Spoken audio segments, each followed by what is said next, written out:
جناب علی خوش آمدید کہتے ہیں آپ کو ایک بار پھر. علماء کرام ہمارے ساتھ ہیں. جناب قبلہ مفتی عامر صاحب, ڈاکٹر محمد رضا داؤدانی صاحب, مفتی احسن نوید نیازی صاحب, مفتی سہیل رضا امجدی صاحب, سب کا بہت شکریہ, بہت نوازش. 21 کو ہماری اس طرز کی پہلی نشست تھی جو کہ معمول کی نشریات سے ہٹ کے, تو ہم نے اس دن طاق رات اور اس حوالے سے بات کر لی. آج کی نشست میں ہم آپ کے سوالات کو شامل کر لیتے ہیں اور پھر انشاءاللہ آگے آنے نشستوں میں جس طرح حکم کریں گے ویسے کر لیں گے انشاءاللہ. چونکہ اب ظاہر ہے دن بھی کم رہے گا, لوگوں کے سوالات بھی بہت زیادہ پیچھے جمع ہو گئے, اسٹور ہو گئے, تو یہ لوگوں کو ایک اچھا اپورچونیٹی ہوتی ہے آپ لوگوں سے سوالات کرنے کا. تو اس لیے ہم چلائیے جناب سوال چلے گا, بٹ تھوڑی سی میری آواز بڑھا سکیں تو پلیز بڑھا دیجیے گا. جناب چلائیے گا سوال. میرا سوال یہ ہے کہ ہونے والی منگیتر کو عید کا تحفہ دینا جائز ہے یا نہیں, ذرا رہنمائی فرما دیں پلیز. جی جی, بڑی معنی خیز مسکراہٹ دیکھی میں نے چہرے پہ آپ. بسم اللہ الرحمن الرحیم. انہوں نے سوال اتنی معصومیت سے کیا, سمجھداری سے کیا. ابھی منگیتر بھی نہیں ہے, ہونے والی منگیتر, ہونے والی منگیتر, یعنی منگیتر جو کہ خود ہونے والی بیوی ہوتی ہے, یہ بھی ہونے والی منگیتر. ہاں, تو یہ ایڈوانس پلاننگ زیادہ ہو گئی میرا خیال ہے. بہت دور کی کہانی, بہت ایڈوانس پلاننگ ہو گئی, بہت دور کی کہانی ہے. صحیح ہے. تو دیکھیں اگر کوئی گھر والوں کے تھرو کوئی بات چیت ہو گئی ہے, ہاں, اور باقاعدہ ہمارے یہاں پہ جو ایک معاشرتی رسم ہوتی ہے منگنی کی, وہ نہیں کی ہے, تو پھر ٹھیک ہے کہ وہ اپنے گھر والوں کے تھرو جو ہے وہ کوئی تحفہ دے سکتے ہیں. لیکن وہ جو ڈائریکٹ جو کنیکشن ہوتا ہے نا, وہ پیار محبت کا, عشق کا, اس میں بہت ساری شرعی قباحتیں ہیں. صحیح ہے. اور ویسے بھی ان چیزوں کو جب آپ اپنے والدین اور بھائیوں سے اور گھر والوں سے مخفی رکھتے ہیں تو یہ خیانت بھی ہو جاتی ہے. اس کے اندر بہت سارے غیر اخلاقی پہلو بھی نکل کے آتے ہیں. گو کہ آج کے معاشرے میں یہ چیزیں عام ہو گئی ہیں, لیکن شریعت کا حکم اپنی جگہ پہ برقرار ہے. تو اس کا جواب نام ہے, مطلب اگر میں نے یہ کہا کہ اگر طے پا گئی یہ بات, اگر زبانی کلامی بات ہو گئی ہے, منگنی کی رسم نہیں ہوئی ہے, تو گھر والوں کے تھرو تحفہ دے سکتے ہیں. لیکن ایسا کچھ بھی نہیں ہے, ڈائریکٹ تحفہ دینا چاہتے ہیں نہیں دے سکتے. اور وہ ابھی غیر محرم ہے, غیر محرم سے شرعاً تحفہ لینا لڑکی کے لیے جائز نہیں ہوتا. ٹھیک ہے جی, تو اگر ہے بات طے پا گئی تو ڈائریکٹ نہ ہو, گھر والوں کو بھی کوئی کام دے دیں اگر مناسب سمجھے تو. سر آپ کیا خیر ہے آپ کا؟ بسم اللہ الرحمن الرحیم. بہرہ روی کا عنوان اگر آ رہا ہے تو ظاہر ہے کہ اشکال ہوگا, لیکن اگر بہرہ روی کا عنوان نہ ہو اور اس کو حفظ کرتے ہوئے اگر کسی طریقے سے اگر اس کا انتظام کیا جائے. کئی دفعہ ایسا ہوتا ہے کہ ابھی بات چیت چل رہی ہے لیکن یہ کہ بہرحال منگنی نہیں ہوئی ہے, جیسے کہ منگنی سے پہلے کی بھی کچھ مقدمات ہوتے ہیں. صحیح ہے. تو اس کے اندر کبھی ایسا ہوتا ہے کہ مثال کے طور پر وہاں پر دیکھنے کے لیے جا رہے ہیں یا مثال کے طور پر بات چیت کرنے کے لیے جا رہے ہیں, کوئی تحفہ لے گئے, تو اگر اس طرح کا کوئی عنوان ہے کہ جس کو بہرہ روی نہ کہا جائے, غیر اخلاقی کا لفظ استعمال کیا مفتی صاحب نے, ایسی کوئی بات نہ ہے, اور اگر اس انداز کی اگر ترویج نہ ہو رہی ہو تو گنجائش بنے گی. ورنہ یہ کہ بہرحال اگر اس کو اس انداز سے دیکھا جائے کہ مثلا آوارگی کا ایک انداز ہو گیا یا فساد کی طرف جانے والی بات ہو گئی تو ظاہر ہے, لیکن یہ کیس ٹو کیس دیکھنا پڑے گا. مناسب, ٹھیک ہو گیا جناب. یہ چلائیے اگلا سوال چلائیے. سوال سننے مائنڈ نہ کریں, میں چائے بھی لے لوں اپنے ساتھ میں. جتنے ہمارے بڑے ہیں انہوں نے شادی کے بعد اپنا لاسٹ نیم چینج کر دیا عورتوں نے, تو کیا یہ بات اسلام میں جائز ہے؟ یہ سوال جی سن لیں. میں سمجھ پایا ہوں کہ خاتون جب ان کی شادی ہو جائے تو اس کے بعد وہ شوہر کا نام عام طور پر لگ جاتا ہے. ہاں, میرے خیال میں یہ وہ بتا رہے ہیں یہ سوال. جی بسم اللہ الرحمن الرحیم, صلی اللہ علیہ وآلہ وصحبہ وبارک وسلم. تقریباً 3-4 سال پہلے یہ معاملہ کافی اٹھا تھا کہ نشریات میں یا ویسے معاشرے میں یہ مسائل کے حوالے سے کہ جی کوئی بھی خاتون ہو تو وہ اپنے نام کے آگے اپنے والد کا نام لگائے, چاہے شادی کے بعد ہی کیوں نہ ہو, شوہر کا نام نہ لگائے. صحیح ہے. تو دیکھیں بات یہ ہے کہ جب والد کا نام لگاتے ہیں نا, مثال کے طور پر فاطمہ بنت محمد, صحیح ہے, فاطمہ بنت محمد, تو والد کا نام آ گیا. اسی طریقے سے جب شادی ہو جاتی ہے تو کوئی بھی خاتون کے ساتھ NIC میں بھی عام طور پر یہ ہوتا ہے کہ خاتون کے نام کے ساتھ شوہر کا نام ہوتا ہے, تو وہ بنتے نہیں ہوتا, وہ خاتون کا نام ہوتا ہے, اس کے ساتھ شوہر کا نام ہوتا ہے, تو سب کو پتہ ہوتا ہے کہ یہ شوہر کا نام ہے, اس میں کوئی قباحت نہیں ہے. صحیح ہے. تو شادی کے بعد آخری نام تبدیل کرنا جائز ہے مطلب.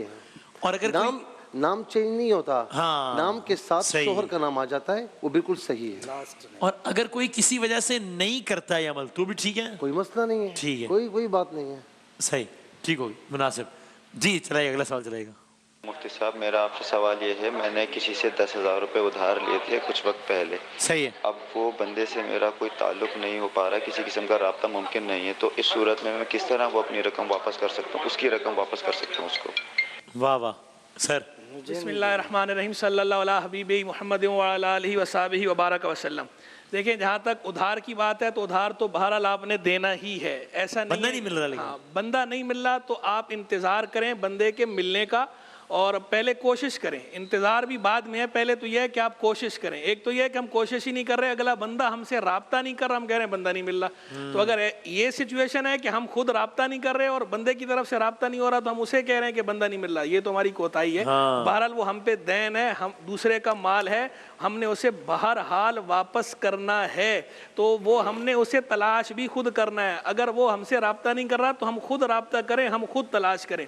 اور اگر تلاش بسیار کے باوجود نہ تو اس بندے کا پتہ چلے نہ اس بندے کے ورثہ کا پتہ چلے تو ایسی صورت میں پھر یہ حکم ہے کہ اسے شریف فقراء کو تصدق کر دے. لیکن اگر بعد میں بندہ مل جائے یا اس کے ورثہ رابطہ کر لیں تو اس صورت میں پھر انہیں دینا پڑے گا. اچھا تلاش کے اندر بھی آج کل تو آسان ہے تلاش کرنا، جو ہے وہ فیس بک ہے، واٹس ایپ ہے، یہ ذرائع آج کل بہت ہیں. انسٹاگرام بھی. بالکل انسٹاگرام بھی آج کل تو بہت زیادہ ذرائع ہیں، سوشل میڈیا ویب سائٹس بھی ہیں اور لنکس آج کل ذرائع ابلاغ بھی بہت زیادہ ہیں. تلاش کرنے پر واقعی بندہ آ جائے تو آج کے دور میں تلاش کرنا کوئی ناممکن نہیں ہے. لیکن پھر بھی اگر ان کیس نہیں مل رہا تو ہم نے حل بتا دیا ہے کہ ایسی صورت میں شریف فقراء کو تصدق کر دے اور دعا کرے. عرف عام میں جس کو ایک مناسب مدت کہا جائے اس حد تک انتظار کرنے کے بعد، یعنی تلاش کی کوشش بھی کی، جس کو آپ ایک مناسب مدت کہیں 2-4 ہفتے 6 ہفتے جو بھی، پھر اس کے بعد شریف فقیر کو دے دیں اگر نہیں مل رہا. اور لیکن یہ 1-2-4 ماہ نہیں، تھوڑا ذرا زیادہ ٹینیور زیادہ کر لیں، 1 سال تک کر لیں. یعنی ایسی مدت کہ آپ جو ہے ایسا آثار ظاہر ہو جائیں کہ اگر بندہ اب نہیں مل سکتا. صحیح. تو اس لیے ذرا 1 سال 1.5 سال ایسا انتظار کر لیں، اس کے بعد یہ تفنن ایک بات ہے. تفنن. جی جی جی. ایسے بندے ہمیں نہیں ملتے ادھار دے کے. پہلے تو ہمیں ادھار دینے والا کوئی نہیں مل رہا اور دینے والا مل رہا ہے تو وہ غائب بھی نہیں ہو رہا. وقت سے پہلے کھڑا ہوا ہے ریڈی تیار. میں اس بھائی کو یہ مشورہ کروں گا، ڈھونڈنے کی کیفیت اس طرح کر لیں کہ معاملہ اپوزٹ کر لیں. آپ یہ سمجھے کہ مجھے لینا ہے اس سے. اچھا پھر آپ کیسی ایفرٹ کرتے ہیں؟ جی جی. ہاں ہم تو سر کسی ہوٹل میں کھانا کھانے آتے ہیں، وہاں بورڈ لگا ہوتا ہے کشمیر کی آزادی تک ادھار بند ہے. حالانکہ ہم نے کون سا مانگ لینا ہے اس سے، لیکن وہ لکھا ہوا تھا. تو بس ٹھیک ہے، اپنا نصیب. نقد بڑے شوق سے ادھار بڑے شوق سے ادھار اگلے چوک سے. بتاؤ اس طرح کے اشعار لکھے ہوتے ہیں. صحیح ہے. مفتی عامر صاحب جواب دیں گے جی. اگلا سوال چلائے گا جی. میرا سوال یہ تھا کہ بہت سارے لوگ جو گلف کنٹریز میں رہ کر آئے ہیں جی جی، وہ لوگ تراویح میں قرآن کھول کر کھڑے ہو جاتے ہیں اور قرآن سنتے ہیں. اور بعض جگہ تو ایسا بھی دیکھا گیا ہے کہ ائمہ حضرات بھی قرآن کھول کر اپنے ساتھ جب قیام میں ہوتے ہیں تو قرآن کھول کر تلاوت کرتے ہیں. ٹھیک ہے. اور کیا اس طریقے سے نماز جائز ہو جائے گی؟ جی مناسب. جی مفتی عامر صاحب. یہاں دیکھیں بعض لوگ اس طرح کرتے ہیں، لیکن میں فقہ حنفی کے حوالے سے بتاتا ہوں کہ اس میں نماز کے دوران قرآن کھول کے سامنے رکھنا، پڑھنا یا دیکھنا یہ منع ہوتا ہے. امام کو بھی اور مقتدی کو بھی. امام کو بھی مقتدی کو بھی. بعض لوگ ایسا کرتے ہیں کہ وہ نماز میں تراویح ہو رہی ہے، وہ قرآن کھول کے دیکھ رہے ہیں اور شامل نہیں ہو رہے. جیسے امام رکوع میں جاتا ہے تب وہ قرآن بند کرتے ہیں اور کھڑے ہو جاتے ہیں فوراً. یہ بھی کرتے ہیں. تو اس طرح اگرچہ کہ یہ درست ہو جائے گا کیونکہ اس نے نماز جو ہے وہ فقہ حنفی کے مطابق ہی پڑھی، ایک راستہ نکالا قرآن دیکھنے کا. مگر میں یہ کہتا ہوں کہ ان تکلفات کی ضرورت نہیں ہے. آپ قرآن ویسے آپ اگر امام پڑھ رہے ہیں اور آپ اس کو سن رہے ہیں غور سے تو آپ کو سارا بھرپور ثواب مل رہا ہے، ایسی کوئی بات نہیں ہے. صحیح ہے. بعض لوگ جو ہے وہ سیکھنے کی غرض سے، تو سیکھنے کے لیے آپ انٹرنیٹ پہ جو ہے وہ قرآن پاک لگائیں، اس میں کئی قرآن موجود ہیں، اس کو آپ سیکھتے رہیں. ایپس آتے ہیں اس میں سیکھتے رہیں. اس طرح سننے میں مزہ آتا ہے تو تراویح کے علاوہ آپ باقی مواقعوں پر سن لیں، یہ سہولت موجود ہے. تراویح کو تراویح کی طرح پڑھیں. اب اگر منی تراویح میں کوئی موبائل پہ کوئی ایپ کھول کے بھی قرآن پڑھ رہا ہے تو وہ اسی حکم میں آ جائے گا نا کہ وہ قرآن کتاب کی شکل میں ہو یا ایپ میں ہو، اسی حکم میں آ جائے گا نا. وہ اصل میں ہمارے یہاں پہ نماز کے پروٹوکول کی وجہ سے کہ آپ اللہ تعالیٰ کی بارگاہ میں ہو تو اس کو خاص انداز سے جو بتایا گیا ہے اس انداز سے ہی آپ عبادت کرو گے. اور یہی حکم نماز پنجگانہ میں بھی ہے، نماز پنجگانہ میں بھی تمام نمازوں میں یہی حکم بالکل آ گیا. ایسا ہی ہے، بالکل ایسا ہی ہے. فقہ جعفریہ میں نماز پنجگانہ میں یا جو مستحب نمازیں جو بھی ہیں اس میں اس انداز سے قرآن کھول کے پڑھنے کی اجازت ہے؟ خیر ہے کہ تراویح کا تو موضوع ہے ہی نہیں. جی ہاں جی ہاں. تو ایک عمومی جو بات ہمارے یہاں یہ ہے کہ اگر فرض کیجئے کہ کوئی واجب نماز بھی پڑھ رہا ہے یا کوئی مستحب نماز پڑھ رہا ہے اور فرض کیجئے کہ وہ کوئی قرآن مجید کا ایسا سورہ پڑھ رہا ہے کہ جو عام طور پر اس کو یاد نہیں ہے یا یاد ہے بھی اور پھر بھی وہ دیکھ کے پڑھنا چاہتا ہے، پڑھ سکتا ہے، نہ اس کی نماز فاسد ہوتی ہے نہ اس میں کوئی خرابی. الاؤڈ ہے، ٹھیک. بالکل الاؤڈ. اچھا ایک بار مجھے اور بتائیے گا، میں سوچ رہا تھا پوچھوں گا پھر میں ذہن سے نکل گیا، بات نکل آئی تو میرا اپنا ہی پیش آنے مسئلہ ہے کہ اب کہ جی وہ تاخیرات کی مناسبت سے کچھ صورتوں کی تلاوت کرنی تھی تو اب اس وقت خستگی محسوس کر رہا تھا میں، تو مجھے یہ تھا کہ اب یا تو میں مس کر دوں گا تلاوت نہیں کر سکوں گا، اور یا پھر یہ تو پھر میں نے یہ کیا کہ مثلا یوٹیوب پہ وہ صورتیں نکال کے کہ اب وہ صورت چل رہی ہے اور میں ساتھ ساتھ زیر لب خالی اس کو ساتھ ساتھ پڑھ رہا ہوں. تو یہ ظاہر ہے تو واجب کام ہی نہیں تو اس اعتبار سے نہیں، لیکن یہ کہ یہ بھی کسی نہ کسی لیول پہ تلاوت کے زمرے میں آ جائے گا یا نہیں آئے گا کہ بھئی آپ نے تلاوت تو نہیں کی نا اس کی. یعنی ایک تو نماز کی بات ہو رہی ہے. ہاں یہ تو ہٹ کے بات، کیونکہ نماز میں تو بہرحال انسان کو الفاظ کی ادائیگی دینی ہے. میں ویسے ہی تلاوت قرآن کے عنوان سے پوچھ رہا ہوں. اب جب ہم قرآن مجید کو سننے کی بات کرتے ہیں تو وہ سماعت کا ثواب ہے، اور اگر ایک انسان دل میں پڑھ رہا ہے تو دل میں پڑھنے کا ثواب ہے، مگر جس چیز کو تلاوت کہا جائے گا باقاعدہ اس میں بہرحال زبان کی حرکت ہوگی تو وہ تلاوت نہیں کہلائے گا. ٹھیک. تو وہ تلاوت اس انداز سے نہیں کہلائے گی کہ جس کو ہم پراپر ایک تلاوت کہہ سکیں. لیکن یہ کہ بہرحال کئی دفعہ ایسا ہوتا ہے، ہم لوگ کتابیں بھی پڑھتے ہیں، علماء کرام ہو یا کوئی دوسرا شخص بھی ہو، ویسے بھی اگر وہ کتاب پڑھتا ہے تو ہر دفعہ وہ زبان سے اس کو دہراتا نہیں ہے یا تکرار نہیں کرتا یا زبان کو حرکت نہیں دیتا زیادہ بہتر الفاظ میں. لیکن یہ کہ اس کو بھی پڑھنا کہا جاتا ہے، ایسا نہیں ہے. ناول پڑھنے کے اندر بھی کوئی انسان یہ نہیں کہہ رہا ہوتا اس نے یہ کیا اور اس نے یہ کیا اور اس نے یہ کیا، لیکن وہ پڑھ رہا ہوتا ہے. لیکن جس چیز کو قرآن مجید کے باب میں باقاعدہ تلاوت کہا گیا ہے اس میں بہرحال ہلکی آواز کے ساتھ کم سے کم اس کو پڑھنا، اسے پڑھنا کہا. تو یعنی میں اس کو یوں کہہ سکتا ہوں کہ بیسٹ صورت تو وہی ہے، پھر مفتی صاحب بتائے گا، لیکن نہ پڑھنے سے یہ عمل بہرحال بہتر ہے. 100%. آپ اس میں قرآن سے کنیکٹڈ ہے، قرآن کی برکتیں لے رہے ہیں، قرآن کی جو سکینت نازل ہوتی ہے وہ باقاعدہ ہو رہی ہے. وہ جو پڑھنے اور سننے کا جو فرق ہے حضرت اس پہ توجہ دلا رہے ہیں. کچھ نہ کرنے سے بہرحال باقی آپ اجر و ثواب لے رہے ہو، کنیکٹڈ ہیں. بالکل صحیح، جزاک اللہ. اور قبلہ اسی عنوان سے بتائیے گا، ایک ذہن میں خیال بھی آتا ہے کہ اب اگین آئیڈیل صورتحال تو وہ یہ جو انہوں نے درجہ بندی کر دی کہ بھائی بیٹھ کے باقاعدہ اہتمام سے کریں سب سے اچھا ہے، لیکن نہ کرنے سے یہ بہتر ہے.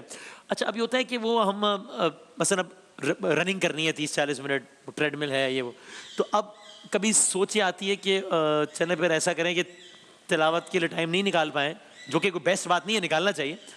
تو چلیں ایسا کرتے ہیں کہ وہ رننگ کے دوران کوئی سورہ لگا کے یا کچھ کر کے وہ، تو ایک طرف ذہن میں یہ آتا ہے کہ بھائی مطلب پتہ نہیں یہ عمل آئیڈیل ہے نہیں ہے، تو آپ اس پہ کیا کہے گا؟ کیا عمل اچھا نہیں ہے یا اگین بھائی کچھ نہ کرنے سے اچھا ہے؟ آپ اس طرح ہی دیکھیں، جہاں تک آئیڈیل سچویشن کی بات ہے وہ تو آپ نے خود ہی کہہ دیا کہ اہتمام کے ساتھ بیٹھ کے پڑھنا وہ آئیڈیل ہے. بالکل صحیح. لیکن جہاں تک یہ رننگ کے دوران قرآن مجید فرقان حمید کی تلاوت سننا یہ بہت ہی اچھا ہے. اسی لیے اچھا ہے کہ آپ رننگ کے دوران اللہ تبارک و تعالیٰ کے کلام سے اپنے آپ کو جوڑ رہے ہیں، اس سے آپ جڑ رہے ہیں، تو بہت ہی اچھا ہے. جو قرآن کی برکت ہے وہ بہرحال آپ کو ملنی ہے. اور چونکہ جو ہے وہ یہ عام طور پر جو ہم لگاتے ہیں نا ریکارڈنگ ہوتی ہے تو اس کے وہ والے احکام نہیں ہوتے استماع کے حوالے سے کہ جو ایک ضروری جو کنڈیشنز ہوتی ہیں نا، جو ایک وہ براہ راست تلاوت سننے کے جو آداب ہیں جو لاگو ہوتے ہیں باہر صورت، اس میں وہ والے آداب اس انداز پہ لاگو نہیں ہوتے. تو اسی لیے اگر آپ نے کان میں لگایا، ویسے بھی حضور جان عالم علیہ السلام کے بارے میں حدیث میں صراحت موجود ہے، کان نبی صلی اللہ علیہ وسلم یذکر ربہ کل احیان، کہ نبی اکرم صلی اللہ علیہ وسلم ہر وقت اپنے رب کا ذکر کیا کرتے تھے. اب احیان جو ہے خود حین کی جمع اور پھر کل کی آگے اس کی طرف اضافت ہے، سیدھا سیدھا استغراق کا فائدہ ہے. یعنی ہر وقت اللہ کا ذکر کرتے تھے. تو جب وہ جاگتے ہوتے تھے تو ہر وقت اللہ کے ذکر میں مشغول ہوتے تھے. اب وہ ذکر باللسان بھی ہو سکتا ہے، ذکر بالقلب بھی ہو سکتا ہے. تو کبھی آدمی زبان کے ساتھ ذکر نہیں کرتا، قلب اور ذہن کے ذریعے ذکر میں مشغول ہوتا ہے. تو قرآن مجید فرقان حمید کی تلاوت سننا یہ بھی ذکر ہی کی ایک صورت صورت ہے کہ آپ کا ذہن تلاوت کی طرف لگا ہوا ہے, آپ کا قلب اس کی طرف متوجہ ہے, تو یہ ذکر بالقلب کی ایک صورت ہے. اور فقہی طور پہ اس میں وضو کی شرط بھی ہو تو بہت ہی اچھا ہے, لیکن فقہی طور پہ وضو کی شرط بھی ساقط ہے نا اس صورتحال میں. فقہی طور پہ تو قرآن مجید فرقان حمید زبانی پڑھنے کے لیے وضو کی شرط ہے ہی نہیں, سننا تو درکنار, سننا تو یعنی اس کے لیے کیسے ہوگی, پڑھنے کے لیے شرط نہیں ہے. ہاں قرآن مجید کو چھونے کے لیے جو وضو کی شرط ہے, وہ چھونے کے لیے بھی یعنی مصحف شریف ہو یا ایسی صورت کہ جو صورت ٹچ کی جا سکتی ہو, چھونے کے قابل ہو, ٹچیبل ہو. یہ موبائل والی نہیں, وہ تو ہم پہلے اس پہ گفتگو کر چکے ہیں کہ موبائل والی جو بات ہے وہ اسکرین کو ہم چھو رہے ہوتے ہیں, وہ براہ راست قرآن کو ٹچ کرنا نہیں کہلاتا. لیکن قرآن کو مصحف شریف کو براہ راست ٹچ کرنا, یا کاغذ ہے اس پہ آیت لکھی ہے اس آیت کو براہ راست ٹچ کرنا ہے, اس کے لیے وضو ضروری ہے. مفتی صاحب یہ آپ, میں چاہوں گا آج بہت بلکہ اچھا ہی ہو گیا, ممکنہ شب قدر بھی ہے آج, تو یہ عنوان خود بخود نکل ہی آیا قرآن کریم پڑھنے کا, تو بڑا اچھا ہو گیا. تو آپ بھی میں چاہوں گا اسی متعلق فرمائے گا کہ ٹھیک ہے درجہ بندی بتا دی آپ نے کہ بہت اچھا ہے کہ باقاعدہ باوضو ہو کر وقت نکال کر الگ سے تلاوت کریں. جب میں اپنے فیوریٹ ڈرامے کے لیے وقت نکال سکتا ہوں تو اس کے لیے بھی نکال, تو بالکل صحیح ہے, تو ہے ہی. لیکن اگر وہ کسی وجہ سے نہیں ہو پا رہا تو ٹھیک ہے, جس انداز سے ہو سکے کرنا چاہیے. کیا پتہ اللہ تعالیٰ اسی طرح توفیقات میں اضافہ کرے اور آپ اس نہج تک پہنچ جائیں. یہی ہے اس میں. دیکھیں بات یہ کہ قرآن کریم میں بھی ہے الذین یذکرون اللہ قیاما وقعودا وعلی جنوبہم, کہ یہ چوتھے پارے میں یہ آیت کریمہ ہے سورہ آل عمران کی, کہ وہ ایمان والے جو کھڑے ہیں تب بھی اللہ کا ذکر کر رہے ہیں, بیٹھے ہیں تب بھی اللہ کی یاد میں ہیں, اور اگر لیٹے ہوئے ہیں تب بھی اللہ کی یاد میں ہیں. واہ واہ واہ. تو یہ تو بہت اچھی بات ہے کہ جب آپ اپنے کوئی دلچسپی کا سامان ہوتا ہے تو آپ کہتے ہیں نہیں سارے کام چھوڑو, میں ذرا ایسے غور سے دیکھوں گا, کوئی پروگرام ہے کچھ بھی ہے. تو اللہ تعالیٰ کی کتاب کو جب پڑھیں تو بالکل خلوت میں آپ بالکل ایک اہتمام کے ساتھ پڑھیں, یہ بہت اچھی بات ہے. لیکن آپ رننگ کر رہے ہیں جس طرح آپ نے فرمایا, یا کوئی اور کام بھی کر رہے ہیں, تو آپ چاہتے ہیں کہ میں قرآن کے ساتھ کنیکشن میں رہوں, تو پھر آپ اگر جو ہے وہ ہیڈ فون لگا لیتے ہیں اور سنتے ہیں اور آپ کا دل قرآن کریم کی یاد میں ہے, اللہ کی یاد میں ہے, تو میں سمجھتا ہوں کہ بہت بیسٹ طریقہ ہے اور بہت اچھا طریقہ ہے, بلکہ اس کو اور لوگوں کو بھی فالو کرنا چاہیے. جی, تو یہ تو آپ نے مسئلہ حل کر دیا. بس میں آخری راؤنڈ اب ایک منٹ اسی عنوان سے ہی بات کر لیتے ہیں, آج کی ممکنہ شب بھی ہے. تو چونکہ وہ لوگ عام طور پہ یہ کہتے ہیں او جی وہ علماء حضرات نے اتنا مشکل بنا دیا ہے, اب اس کو کیا پڑھیں. وہ تو آپ تو کہہ رہے ہیں کرو, وہ کہہ رہے ہیں اس سے اچھا کچھ ہے ہی نہیں, آپ کہہ رہے ہیں مزید لوگوں کو بتاؤ کیا کرنا. اصل میں مسئلہ یہ ہے نا کہ کون سے علماء نے یہ کہہ دیا ہے. ایک بندے نے فون کیا تھا کہ بھائی وہ جو ہے نا علماء یہ باتیں بتاتے نہیں ہیں, تو میں نے ان سے پوچھا جمعے میں کب آتے ہیں, تو کہا جمعے میں اس وقت جب خطبہ ہو رہا ہوتا ہے. تو آپ آئیں گے سنیں گے تو پتہ لگے گا نا آپ کو. ہاں صحیح ہے. تو یہ آپ بس چونکہ آج کی رات بھی ممکنہ طور پر شب قدر, اس عنوان سے کچھ کہنا چاہیں تو میں آخری ایک منٹ. بڑی مسکنسیپشن ہے, بعض لوگ یہ کہتے ہیں کہ علماء قرآن پڑھنے سے روکتے ہیں. ہاں کہ بڑا مشکل بنا دیا اس کو, ترجمے سے قرآن پڑھنا. دیکھیں علماء ترجمے سے قرآن نہیں پڑھنا چاہیے, ترجمے سے قرآن پڑھنے سے آدمی جو ہے نا بہک جاتا ہے. علماء کبھی بھی ترجمے سے قرآن پڑھنے سے نہیں روکتے, انکریج کرتے ہیں. نہ ہی کسی عالم کو یہ حق حاصل ہے کہ اللہ کے کلام کی تلاوت اور ترجمے سے کسی کو روکے. کیا بات ہے. میں باقاعدہ جو ہے ذمہ داری سے یہ بات کہہ رہا ہوں, کسی عالم کو یہ حق نہیں ہے, اور نہ علماء روکتے ہیں. جو واقعی عالم ہوگا وہ کبھی نہیں روکے گا. علماء روکتے کس بات سے ہیں؟ علماء روکتے ہیں اگلے مرلے سے, کہ ایک ہے اپنے سمجھنے کے لیے قرآن پڑھنا, اس سے کوئی نہیں روکتا. روکتے ہیں اس سے کہ آپ پراپر میرٹ پہ نہیں اترتے, آپ کو ناسخ منسوخ کا نہیں پتا, آپ کو جو ڈیکورم ہے پورا, اس کی جو ٹرمنالوجیز ہیں, اصطلاحات ہیں, گہرائیاں ہیں, باریکیاں ہیں, اس کا معلوم نہیں ہے, شان نزول کا معلوم نہیں ہے, اور آپ صرف اردو ترجمہ پڑھ کے مفسر بننے کی جب کوشش کرتے ہیں کہ آپ کہتے ہیں کہ میں خود مجتہد ہوں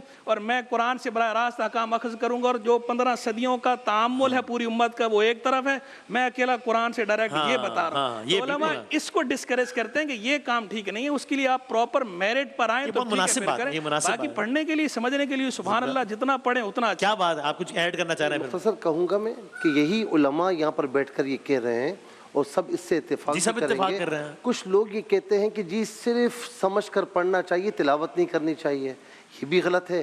کچھ لوگ یہ کہتے ہیں کہ بھائی صرف تلاوت کریں, سمجھنا نہیں چاہیے. نہیں, ہم یہاں پر بیٹھ کر کہہ رہے ہیں کہ قرآن کی تلاوت کریں گے نا تو ایک حرف پر 10 نیکیاں ہیں, الف لام میم کہیں گے تو 30 نیکیاں ہیں, تو ذرا زیادہ پڑھیں گے کتنی نیکیاں ملیں گی. اور ہم یہاں پر یہ کہہ رہے ہیں کہ تلاوت کرنا بہت کار ثواب ہے, سمجھ کر پڑھنا اس سے بھی زیادہ ثواب ہے. واہ واہ. اور بس میں آخری ایک کمنٹ لوں اس سے پہلے میں اپنی, یہ میرا خیال ہے بہت جائز رائے یہ ہے، چونکہ اس رائے میں بھی لوگ کہتے ہیں کہ دیکھو جی پھر بھی کسی طریقے سے روک ہی دیا نا کہ جی علماء کہتے ہیں کہ بس اب اس پہ خالی ہم بات کریں گے، قرآن پہ کوئی اور بات نہیں کرے گا. میرا خیال ہے بہت جائز بات اس لیے ہے جو ابھی جو سہیل صاحب نے کی ہے، مفتی احسن صاحب نے بھی، کوئی بھی ڈاکٹر کسی عام آدمی کو یہ الاؤ نہیں کرے گا کہ وہ 4 آرٹیکل پڑھ لے طب کے بارے میں اور پھر وہ ڈاکٹر کو بتایا کہ سب میرے خیال میں کرنا چاہیے. ڈاکٹر کہے کہ بھائی جان خود کر لو علاج، مجھ سے بات نہیں کرو. تو یہ بڑی مناسب سی بات ہے کہ اگر ایک فیلڈ کا جو ایکسپرٹ ہے، ایکسپرٹ اوپینین اسی کی ہونی چاہیے، اس بارے میں پڑھیں، بہت ہی اچھی بات ہے. لیکن پھر یہ نہ کریں کہ نہیں اب میں بتاؤں گا سب، کیونکہ اگر کسی نے 20-25 سال لگائے اس میں تو ایکسپرٹ اوپینین اسی کا رہنا چاہیے. تو یہ بڑی میرے خیال میں جائز بات ہے. قبلہ آپ پھر آپ دیں.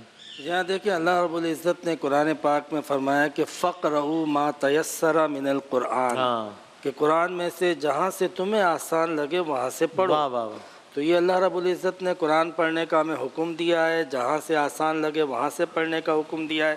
قرآن کی تلاوت کی بھی یہاں پر حکم اور فرضیت اور اس کے تفصیلات ساری یہیں سے اخذ ہوتی ہے. لہٰذا جب اللہ نے حکم دے دیا ہے تو ملا اس کو روک نہیں سکتا. صحیح ہے، یعنی کوئی اس کو روک نہیں سکتا ہے. قرآن پاک کی تلاوت بھی کر سکتے ہیں، قرآن پاک کا ترجمہ بھی پڑھ سکتے ہیں. قرآن پاک کا ترجمہ آپ پڑھیں گے تو آپ کو پتہ چلے گا اللہ تعالیٰ کیا کہہ رہا ہے. جی یعنی اللہ تعالیٰ نے کن کن چیزوں کے بارے میں بتایا ہے. اور ترجمہ نہیں پڑھیں گے تو آپ کو پتہ تو چلے گا نہیں. تفصیل، تشریحات، اس سے استنباط کرنا، استخراج کرنا، ڈرائیو کرنا، وہ محققین، مجتہدین اور علماء کا کام ہوتا ہے. جس طرح آپ نے ذکر کیا، مفتی صاحب نے بھی ذکر کیا. لہٰذا وہ کوئی جسارت بھی نہ کرے، نہ کرتا ہے. لیکن اگر آپ نے پڑھنا نہ ہو اور بہانہ یہ بنائے کہ علماء یوں کہتے ہیں، یوں کہتے ہیں، نہیں. آپ ہمارے کہنے کو چھوڑیں، آپ ڈائریکٹ اللہ تبارک و تعالیٰ پر ایمان رکھتے ہیں، اللہ کے رسول پر ایمان رکھتے ہیں، آپ مسلمان ہیں، آپ اپنے مسلمان ہونے کا حق خود ادا کریں. اور ویسے ہی جیسے میں نے کہا 4 آرٹیکل میڈیکل کے پڑھنے کے بعد آپ یہ نہیں کہتے کہ میری طبیعت خراب ہے تو میں خود علاج کروں گا. آپ کہتے ہیں پھر بھی ڈاکٹر سے پوچھ لو یار، اس کو زیادہ پتہ ہے. تو بھائی اس معاملے میں بھی یہی کرنا چاہیے کہ جو ایکسپرٹ ہے اس کو ایکسپرٹ رہنے دینا چاہیے. آخر میں آپ بتائیے گا اس عنوان سے بھی کہ آج ممکنہ نزول شب قرآن ہے، تو اس سے اچھا موقع نہیں ہے بات کرنے کا. آپ لوگوں نے ہمیشہ اس پلیٹ فارم پہ اتحاد بین المسلمین کی بات کی ہے، تو یہ بلا تفریق مسلک قرآن کریم اہم ترین کتاب ہے نا. یعنی کیونکہ میں ایک طرف کبھی دیکھتا ہوں کہ کہتے ہیں کہ جی یہاں پتہ نہیں کتنی اہمیت دی جاتی ہے، کوئی حافظ ہے ہی نہیں یا تو یعنی آپ کے لوگوں کی طرف، یا پھر یہ کہ ابھی میں دیکھ رہا ہوں کہ جناب وہ کربلا میں مقابلہ ہے، اس نے قرات ہو رہا ہے، ایران میں ہو رہا ہے. وہ پاکستان کا بچہ ہے محمد ابو بکر، وہ وہاں جا کے پہلی پوزیشن حاصل کر رہا ہے، وہ ایران کے علماء اس کو گلے لگا رہے ہیں. تو یہ تو اتحاد کا میسج ہے نا قرآن. تو اس نہیں یہاں تو کم پڑھا جاتا ہے، یہاں زیادہ نہیں، یہاں نہیں پڑھا جاتا یا انکریج نہیں کیا جاتا.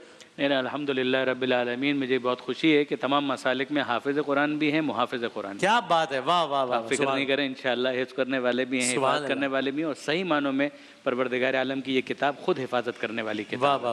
یعنی اِنَّا لَهُ لَحَافِظُونَ، اِنَّا لَهُ لَحَافِظُونَ، وہ تو پروردگار عالم ہے. اور ظاہر ہے کہ اس کے بعد قرآن مجید کے ذریعے سے جو حفاظت ہوتی ہے کہ اگر ایک انسان اس کی تلاوت کرے اس کے دل میں نورانیت پیدا ہوتی ہے، اس کو پروردگار عالم رحمت عطا کرتا ہے، شفا عطا کرتا ہے، جسمانی امراض سے بھی اور روحانی امراض سے بھی. اس میں کسی قسم کا کوئی ڈاؤٹ اور شک اور شبہ نہیں ہونا چاہیے. یہ کتاب جوڑنے والی کتاب ہے، مسلمانوں کی میراث ہے. پروردگار عالم نے اسے اپنا آخری کلام قرار دیا ہے.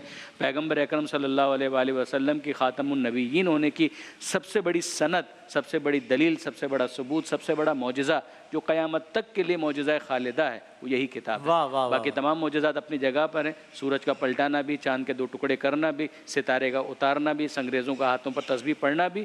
مگر یہ معجزات اپنے وقت میں جب ہوئے تب ہوئے، ہمارے لیے قابل مشاہدہ نہیں ہیں.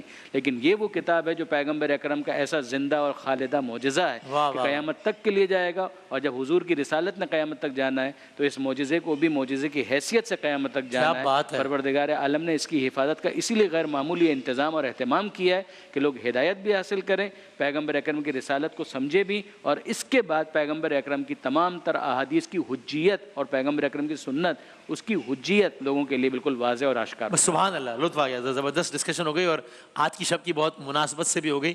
تو یہ آپ نے سن لیا کہ بغیر کسی تفریق کے یہ اہم ترین معتبر ترین کتاب ہے، اور بغیر کسی تفریق کے یہ صرف نہ صرف یہ کہہ رہے ہیں کہ ہر عالم میں پڑھنا چاہیے، بلکہ کہہ رہے ہیں کریں اور دوسروں کو بھی اس بارے میں راغب کریں، ترغیب دلائیں. تو اس سے اچھا میسج آج کی شب نہیں جا سکتا تھا. جزاک اللہ، بہت شکریہ. ایک بریک کے بعد ہم دوبارہ حاضر ہوتے ہیں انشاءاللہ.